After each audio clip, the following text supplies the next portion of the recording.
Hello and welcome to my channel. Before we start, please press the like button and subscribe button and enjoy the video. Aston Villa Football Club was formed in March 1874 by members of the Villa Cross Wesleyan Chapel in Handsworth, which is now part of Birmingham. The four founders of Aston Villa were Jack Hughes, Frederick Matthews, Walter Price and William Scattergood. Aston Villa's first match was against the local Aston Brook St Mary's rugby team. As a condition of the match, the Villa side had to agree to play the first half under rugby rules and the second half under football rules. Villa soon established themselves as one of the best teams in the Midlands, winning their first honour, the Birmingham Senior Cup, in 1880, under the captaincy of Scotsman George Ramsay. The club won its first FA Cup in 1887, with captain Archie Hunter becoming one of the game's first household names. Aston Villa were one of the dozen teams that competed in the inaugural Football League in 1888, with one of the club's directors, William McGiger, being the club's founder. Aston Villa emerged as the most successful English club of the Victorian era, winning no fewer than 5 league titles and 3 FA Cups by the end of Victoria's reign. In 1897, the year Villa won the double, they moved into their present home, the Aston Lower Ground. Supporters coined the name Villa Park. No official declaration listed the ground as Villa Park. Aston Villa won their 6th FA Cup in 1920, soon after the club began a slow decline that led to Villa, at the time the most famous and successful clubs in world football, being relegated in 1936 for the first time to the second division. This was largely the result of a dismal defensive record. They conceded 110 goals in 42 games, 7 of them coming from Arsenal's Ted Drake in a infamous 1-7 or 7-1 defeat at Villa Park. Like all English clubs, Villa lost 7 seasons to the Second World War, and that conflict brought several careers to a premature end. The team was rebuilt under the guidance of former player Alex Massey for the remainder of the 40s. Aston Villa's first trophy for 37 years came in the 1956-57 season, when another former Villa player, Eric Houghton, led the club to the record 7th FA Cup final win, defeating the Bushy Babes of Manchester United in the final. The team struggled in the league though, and were relegated 2 seasons later due to large parts to complacency. However, under the stewardship of manager Joe Mercer, Villa returned to the top flight in 1960 as second division champions. The following season, Aston Villa became the first team to win the Football League Cup. Mercer's forced retirement from the club in 1964 signalled a period of deep turmoil. The most successful club in England was struggling to keep pace with changes in the modern game, with Villa being relegated for the 3rd time under Mark Dick Taylor in 1967. The following season, the fans called for the board to resign as Villa finished in 16th in the second division. With the mountain debts and Villa lying at the bottom of Division 2, the board sacked Cummins, the manager brought to replace Taylor, and within weeks the entire board resigned over overwhelming pressure from fans. After much control of the club was brought by London financier Pat Matthews, who also brought in Doug Illis as chairman. However, new ownership could not prevent Villa being relegated to the 3rd division for the first time at the end of the 1969-70 season. However, Villa gradually began to recover under the management of former club captain Vic Crowe in the 1971-72 season, where they returned back into the second division as champions with a record 70 points. In 1974, Ron Saunders was appointed manager.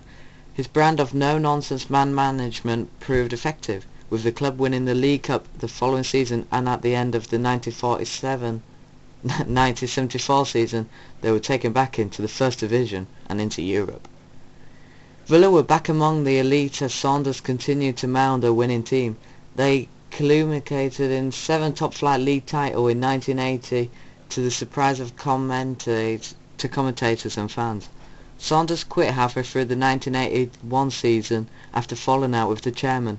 With Villa in the quarter-final of the European Cup, he was replaced by the softly spoken assistant manager, Tony Barton, who guided the club to a 1-0 victory over Bayern Munich in the European Cup final in Rotterdam, courtesy of the Peter Whiff goal. The following season, Villa were crowned European Super Cup winners, beating Barcelona in the final. This marked a pinnacle, though Villa Fortress declined sharply for most of the 1980s. In relegation in 1987, this was followed by promotion the following year under Graham Taylor and a runners-up position in the First Division in the 1989-90 season. Aston Villa were one of the founding members of the Premier League in 1992 and finished runners-up to Manchester United in the season. For the rest of the 90s, Villa went through 3 different managers and their league positions were inconsistent. Although they did win 2 League Cups and regularly achieved the UEFA Cup qualification. However, Villa reached the FA Cup final in 2000 but lost 1-0 to Chelsea in the last game to be played at the old Wembley Stadium.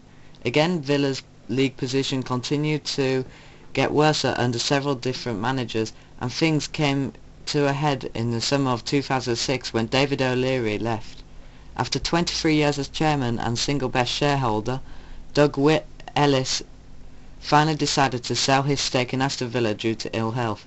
After much speculation, it was announced that the club was to be bought by American businessman Randy Lerner, owner of NFL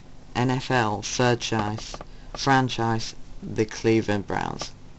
The arrival of the new owner in Lerner and the manager of Martin O'Neill marked the start of a new period at Villa Park, and sweeping changes occurred throughout the club, including a new badge, a new kit sponsor, and team changes in the summer of 2007. The first cup final of the Lerner era came in 2010 when Villa were beaten 2-1 in the League Cup final. Villa made a second trip to Wembley in that season, losing 3-0 to Chelsea in the FA Cup semi-final. Just 3 days before the opening day of the 2010-11 season, O'Neill resigned as manager with immediate effect. Reserve team manager Kevin MacDonald took over as caretaker manager, before the club appointed Gerald Hoyler as permanent manager in September 2010. Hoyler stepped down in 1st of June 2011 and was replaced by Birmingham City manager Alex McLeish. Despite numerous protests from fans against his appointment, this was the first time the manager had moved directly from Birmingham to Villa. McLeish's contract was terminated at the end of the 2011-2012 season after Villa finished in 16th place, only just above the relegation zone. On 2nd of July 2012, Aston Villa confirmed the appointment of former Norwich City manager Paul Lambert as a replacement for McLeish. On 28th of February 2012, the club announced a financial loss of £53.9 million. Now let's go on to the colours and the badge of Aston Villa. The club colours are a claret red with sky blue sleeves, with white shorts with claret and blue trim, and sky blue socks with a claret and white trim. They were the original wearers of the claret and blue. Villa colours are the outside generally comprised plain shirts, white, grey or a shade of blue, with either white or black socks.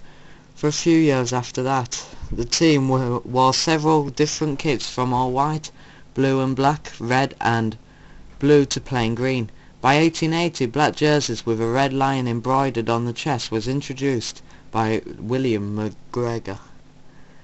This remained the first choice strip for 6 years. The chocolate colour later became claret. Nobody is quite sure why claret and blue became the club's adapted colours.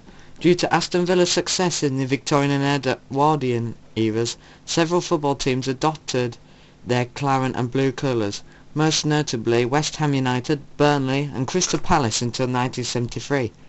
A new badge was revealed in May 2007. The new badge includes a star to represent the European Cup win in 1982 and has a light blue background behind Villa's lion. The traditional motto "Prepared" remains in the badge, and the name Aston Villa has been shortened to AVSC, FC having been omitted from the previous badge The lion is now unified as opposed to fragmented lions of the past. Randy Lerner petitioned fans to help with the design of the new badge. On the 2nd of June 2008, it was announced that Aston Villa would forego commercial kit sponsorship for the 2008-2009 season. Instead, they would advertise the charity Acorn's Children's Hospice, the first deal of its kind in Premiership history.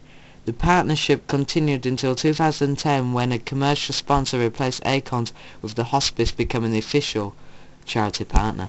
And finally, let's go on to Aston Villa's honours. They've been the European Cup winners once, the European Super Cup winners, the Intertoto Cup winners, the Football League champions of the First Division and Premier League quite a lot, but the last time being in 1980, Division 2 champions twice, Division 3 champions when they got relegated, FA Cup winners, the last FA Cup win being in 1957, and the FA Charity Shield winners in 1981.